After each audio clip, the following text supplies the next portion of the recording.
Okay, I'm going to do a little tour for you of the Detroit Institute of Arts because today is International Museum Day. So I thought it would be fun if you could see some of the art pieces that they have there. There's some I found online. I'm going to show you my favorite one first. Bear with me because I'm going to try and share my screen. So it's going to be a little bit different. Okay, so the first painting I want to show you, this is my favorite. This is called Cotopaxi. It was painted in 1862 by Frederick Edwin Church. And it's cool because you can actually zoom in. So I want to show you my favorite part of this painting. We're going to talk about how you can look for different qualities in the painting that evoke certain emotional feelings. So think about your five senses. If you were in this painting, what do you see? So obviously the sun is setting. This Cotopaxi is a volcano which does erupt. So there's smoke coming out of the volcano, and you might taste some of that right in your mouth. As you're walking, you see there's a waterfall here, but I want to show you so you can zoom in and actually see the texture of the painting and see that he painted kind of like a rainbow in the waterfall. But my favorite part that a lot of people don't know is that down here in this corner, there is a woman walking with a llama. And a lot of people go to the DIA and they never notice this little detail. And I'm going to zoom back out so you can see the painting is very large. At the DIA, it's in a main room. When you walk in, the front doors, it's to the left. And it is really huge and it is this beautiful gold frame. But right down here, there's my favorite part. When I see this painting, it reminds me of when I went to Ecuador and I visited Cotopaxi. It was not erupting like this, but it was erupting enough to cause the road to shut down. And we went on a little adventure, taking a terabita across a river and just going exploring. So when I see this painting, it reminds me of all those things. And I feel all those emotions again whenever I see it. But I love how dark the sky is over here and how light it is over here. Okay, I want to show you. So this one is my favorite, At the DIA by Frederick Edwin Church. I want to show you some other paintings that I found online. This one, completely different. It's called Wheat Fields, Vermont, between 1880 and 1890. It's an oil on canvas, and Walter Sherlock painted this. You can see again, there's a lot of detail in this one. There's a person over here working in the field. There's a woman here. There's a man back here. Things you might not notice when you first look. There's a fence here. Look at the sky. There's not a lot of sky in this picture. It's mainly field. I love the texture of the painting. And I like to be able to zoom in and just look at all those little touches. And then when you click this arrow, you go back out. I'm going to go over these kind of quick, but I'll give you some links so you guys can look at them later on. I thought this one was interesting. The woman standing by the boat, which looks kind of broken to me, by the lake, the moon here. So your journal topic today was, if you had your own museum, what exhibits would you have? Draw a diagram and label it. So you might have paintings like this. Here's another one called The Garden of the Villa Castello Capri, 1906 by Charles Carroll Coleman. And I like how dark the painting is, but as you zoom in, you can see all these little strokes of color and all the little flowers.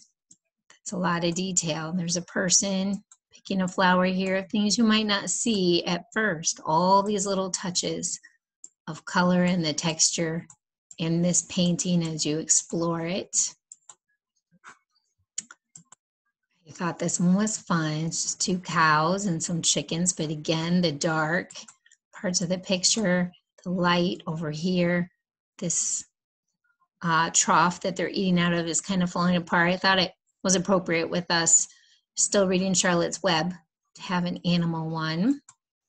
All right, I know you guys are gonna like this one. This is a street chopper. Someone took this, I believe, well, it's an oil on canvas by Tom Blackwell, 1974. Zoom in and look at the texture of this painting. It looks like a photograph. Look, he even put the details of the building are painted into the mirror so that you really feel like you're looking at a photograph. There's garbage over here in the gutter. All these little details. There's a sticker on the car. I thought that was a pretty cool painting. Here's one of my favorite places. This is a thunderstorm in Yosemite Valley, which Ansel Adams printed. This one is a photograph.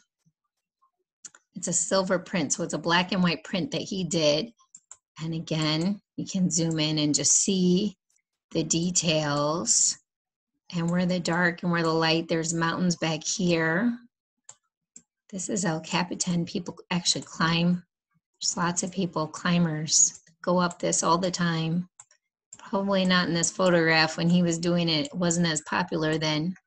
Now it would be full of people. I love these waterfalls over here. So this one is actually a photograph, black and white.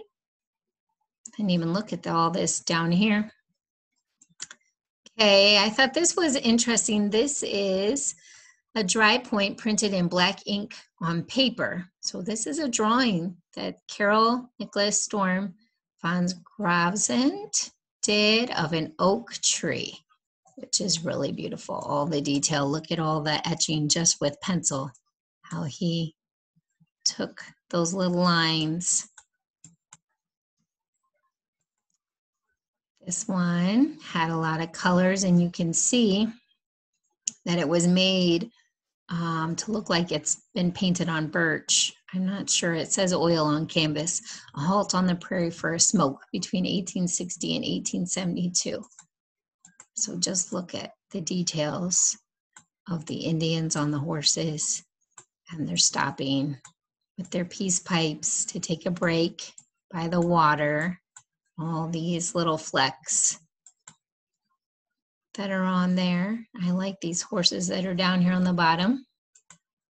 Here's another one I thought was really nice. A winter landscape from 1878 by Mortimer L Smith. It's an oil on canvas. And here are some deer running away. Oh, I zoomed in really close. All the little lines of the trees. Just think it's fascinating that you can sit here and look at these paintings as long as you want to with no one bothering you, no one coming up and talking to you. You can touch it all you want to because it's just your computer screen. And then this one, I hope you've seen this one before. This is what we're famous for. This is the Detroit industry on the north wall when you go in, by Diego M. Rivera. And this one you can actually, they've already taken pictures where they've zoomed in on the details. So you can click on these pictures and see all the brush strokes, all the drawing, the masks that they have to wear, the people working, all different races, all different ages, all working together on the assembly line.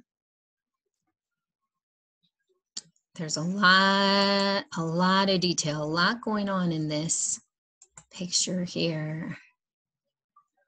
And all these things have meaning, and I don't exactly remember what they all are, but it has to do with just industry and the birth of new things in Detroit.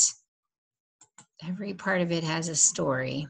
I'm not sure if they might tell you more if you look down further. You can click on some of these things. So those were the paintings that I wanted to show you. So I gave you a worksheet that looks like this at home with the DIA, writing and discussion activities. And it's just something that you could look through. They had some different suggested art on there. I went through and picked some of my favorite. I will attach those in an email so you can check them out for yourself. And think about your five senses. What would you see? What would you taste? What would you feel? What would you hear? What would you smell if you were in that painting?